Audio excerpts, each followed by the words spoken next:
You're going to be working on both the upper sections of the bumper cover and the lower, red arrows.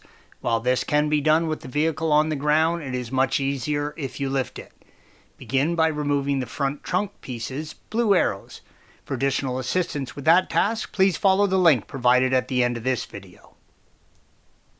While some people just remove the 3 T30 Torx screws connecting the front wheel well liner to the lower bumper cover, if you are doing this for the first time, remove the liner. Again, you can follow the link provided at the end of this video for additional step-by-step instructions on removing your wheel well liners. Perform all steps on both sides unless otherwise indicated. Use a T30 torque and remove the fasteners connecting the cover to the fender, green arrow. Disconnect the washer line in the left fender, green and red arrows, by squeezing in on the connector and pulling them apart.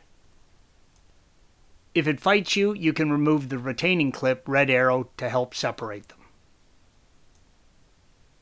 Staying in the left fender well, separate the wiring connection, blue arrows. Move to the right fender and disconnect the wiring connection, red arrow. Move to the top and using a pick, blue arrow, pull out the retainer that connects the upper bumper cover to the fender. These will be in there tight and may need a surprising amount of force to pull out. Take your time and pull straight back on them, and do not damage the paint when they let loose, red arrow. Remove the 3 upper T30 Torx screws holding the upper cover to the chassis, red arrows.